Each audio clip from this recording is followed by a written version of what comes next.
Салам достор, кандайсыздар? Барыңыздар менен амандашып, биз 10 мүнөттүк подкастты баштадык. Биз дегенимдин жөнү бар, анткени Мирель келип калды. Мирель силер менен кандайсыңар, жакшысыңарбы? Баарыңыздардын куткан күнүңүздөр менен деп айтайын. Качан гана укпасаңыздар, ошол подкастта биз менен болуңуздар. Мирель, ден соолук кандай, жакшы болуп калдыңбы? Жакшы болуп калдым. Сүйлөп берчи бир аз. Жаңылык эле жок, азыр. Көптөн бери сүйлөгөнү сагынсаң керек. Ооба, азыр көрүп коем, жаштарды чуркап жүргөн, азыр мектепти бүтүрүп туруп, бүтүрүүчүлөр бар туруп, жаңы окуу жайга тапшырып атат. Ошондо өзүмдү эстеп кеттим да. Мен деле чуркап жүрдүм эле, тияка ыргытып коем, мунусун тияка барыш керек эле, мунусун баарын деп туруп, жайдын жарымы эле өтүп кетти да ошондо. Анан кызганычымын, тетилер көлгө кетип атат, эс алып атат деп, мен болсо жүрөм чуркап коюп. Окууга тапшырам деп. Ошолорду түшүндүм да мен сонун эле. Биз болсо бүгүн ошол Мирель окуучулук күндөрүнүн, студент, абитуриент кезинде эстегенинин жөнү бар, анткени кесип тандоо жөнүндө сөз кылалы деп турабыз. Негизи илгери Советтер Союзунда бир психолог эже айтат да, Советтер Союзунда минтип окутушчу дейт. Ата энелерчи, кесипти туура танда, дарак бир жерден көгөрөт, бир кесипти аркала, ошондо ийгиликке жетесиң депчи. Азыркы Z муунга тескерисинче айтат экен да. Азыркы муун мындай дейт экен: эчтеке эмес, туура эмес болсо мен кайра башкасын окуп алам, эч нерсе эмес депчи, мындай. Ой жүгүртүүсү такыр башка дейт. Анан бир жерден көгөрөт, монткиле дегенге алар мындай деп мындай карап коет экен да. Кыйчылык болсо эле болду, кереги жок дегенсип. Мен болсом мындай, эгерде мен мисалы бул кесипти аркалап бүтсөм, мага жакпай калса эч нерсе эмес, мен кийинкисин окуп алам депчи. Анан азыркы заманбы психологдор дагы ушуну үйрөтөт экен.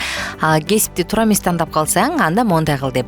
Бирок менчичи, Мирель, мен ойлойм да, бул убакытты дагы биз ута билишибиз керек болушу керек да. Анткени мисалы сен 5 жыл, 6 жыл окуу магистратура менен, анан кайра башка кесипти окуйм десең, эгер ошол тармактан болсо жакшы 2 жыл окуп бүтүрүп аласың. Эгер таптакыр башка тармак болсо кайра 5 жыл окуйсуң да. Курстар болсо бул баары бир курс бойдон кала берет, ал жогорку билим деп эсептелбейт.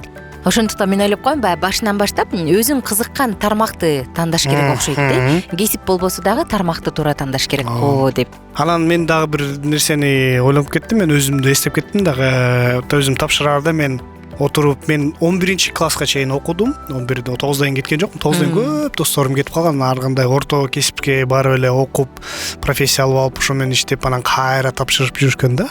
Мен 11ге чейин күтүп туруп, анан 11 класска чейин мен билбечүмүн кайсы жакка барам. Анан улуулардан сурагандан дагы уялып, тартылынып, анан көбүнчө сураган эмесмин да. Анан ушул учурда мага ушундай бир сунуш керек болчу. Бирок мен өзүм издеп сураштырган эмесмин да. Мен өзүм отуруп эле эки нерсени ойлогом. Программист болом же журналист болом депчи. Анан экөөнү отуруп, карап, ойлонуп жүгүртсөм, мен экөөдө тең жок экенмин да. Анчалык деле эмес экенмин. Анан мен ойлонбой туруп эле, жагат мага. Ушуну окуйм деп туруп эле, анан экөөнүн ортосунан тандалбай туруп, анан программистке кетип калгам да. Ушуну сен азыр дипломированный программистсиң да? Жок, окууну бүтпөй калдым мен. 3 жыл окудум, анан кийин кайра башка окуу жайга тапшырып, 4 жыл окуп, ошентип мен жалпы 7 жыл окудум да. Анан дагы окуп келатасың. Окудум, бүттүм. Азыр болсо бакалавр эле да, бирок магистратура дагы болот да. Ошон үчүн жалпы эгер ойлонсо, окуу магистрым менен кошуп койсом, мен мурун эле медикти окуп бүтүп, азыр медик болмок экенмин. 9 жыл окуп коймок экенмин да, практикасы менен баарын. Ошо убакытты эстеп кеттим да. Көбүнчө отуруп алып ойлончумун, мен 7 жыл окуп өттүрмүн. 7 жылдан кийин эле мен диплом алдым. Мындай досторумду же башка адамдар менен бүтүргөн карасаң, аларың окуп бүтүп, кээ бирлерси магистрды дагы бүтүрүп, уже иштеп сопсон жүрүшөт да. Мен болсо эми бүтүрдүм деп турган, мен шылыңдачы да. Сен медик эле тапшырып албайт белең деген, медиктерге окшоп эле окуп жүрөсүң го депчи.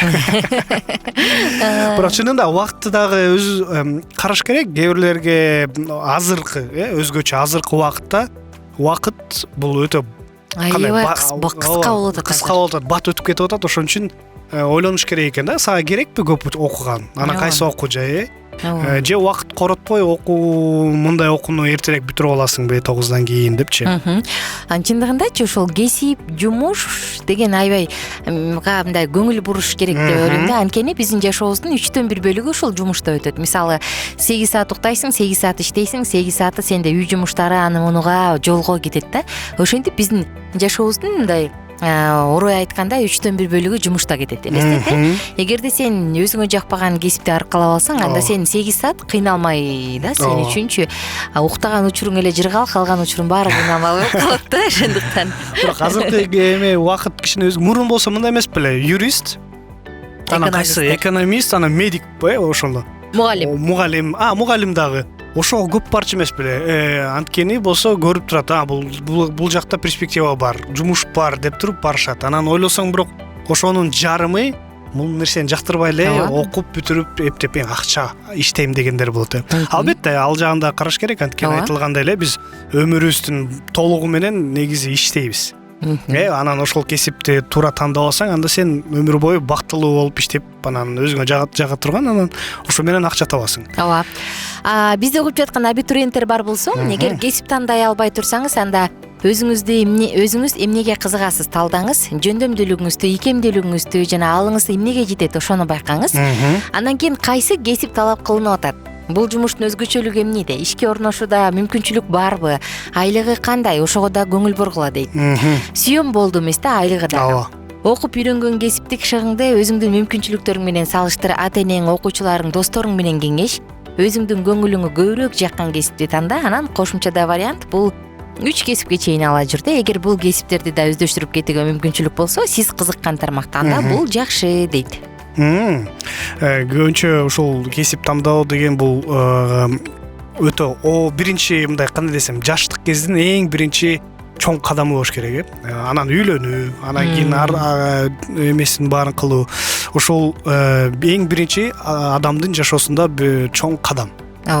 Өтө мындай кандай десем, ойлонуш керек да, мына жакшы чынын айтылгандай эле. Өзүңө жагымдуу, бирок жагымдуу эле эмес, жагымдуу деп алып туруп анан сүрөт тартам десең өмүр бою эмнеге тамак жейсиң дегендей, курсак кантип, балдарың кантип багасың дегендей да. Ошон үчүн ушул балансты дагы карап сакташ керек да. Чын мен өзгөчө баягы ойлоп коем да, биздин хобби менен кесипти айкалыштырып алган жакшы, бирок эгерде ал болбосо, анда хобби өзүнчө хобби бойдон калышы керек. Сенин баягы турмушуңдагы баардык керектүү каражаттарыңды камсыздап бере турган жумушуң болуш керек. Өзгөчө мына эркек балдарга деп ойлойм да. Мисалы, анткени эркек бала кийин үй бүлө күтөт, келинчегин үй бүлөсүн камсыздаш керек, келинчеги үйдө төрөйт, бала чакалуу болот. Ошол учурда мен ушул жетиштүү акча таба аламбы деп дагы ойлонгону туурага деп ойлоп коем да. Анткени кесиби жок, анан бир 30га чейин, 40-45ке чейин иштейт, анан баягы алы кайта баштаганда анан иштебей отуруп калган учурлар болуп калат го. Бул сенин кесибиң, тандаган канчалык деңгээлде келечеги бар, ошону дагы ойлонгон жакшы го дейм. Мирель, биздин убактыбыз аз гана убакыт калды. Анан мен угармандарыбыздан сурайлычы, сиз кайсы кесиптин ээсисиз? Өзүңүз сүйүп тандадыңыз беле? Же ата-энеңиз моуну окусаң контрагыңды төлөп берем деди беле? Бул дагы ушундай бар. Мен бала жаш кезинде врач болгум келчү, дарыгер болгум келчү. Мен тилегиме жетпей калдым, бирок сен дарыгер болосуң дегендер болот. Ансыгандай кимдир бирөөнүн басымы алдында кесип тандап калган эмес белеңиз, же айла жок тапшырып калдыңыз беле? Негизи эле кайсы кесиптин ээсисиз жазып коюңуз. Ал эми абитуриенттерден сурайлы, кайсы кесипке кызыгасыз деп. Анан айта кетеличи, психологияда бир Гэллап деген институт ошол адамдардын күчтүү жактарын изилдеп чыгышкан да. Эгерде кесип тандай албай жатсаңыз, анда психологторго, жакшы психологторго барып, атайы тесттерди өтүп маектешиңиз. Анан өзүңүз кайсыга кызыгасыз, күчтүү жагыңыз кайсы, мына ошону билип алыңыз. Кээде баягы адам эл алдына чыгып сүйлөшкөн жагат дейт да. Бирок иштей келгенде команда менен иштей албайт да. Ушундай учурлар болуп калат. Ал компьютердин алдында жалгыз отуруп алып иштесе, ал көбүрөөк ийгилик эстейт. Мына ошондой учурда дагы болуп калат. Ошондуктан баягы адистерден тиешелүү кеңеш алып алганыңыз туура.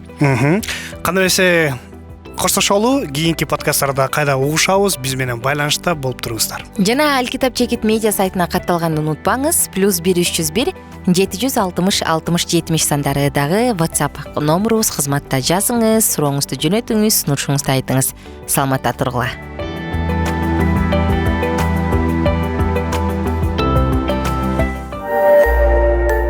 Биздин сабактар менен кененирээк Алкитап Чекит медиа сайтынан таанышыңыз.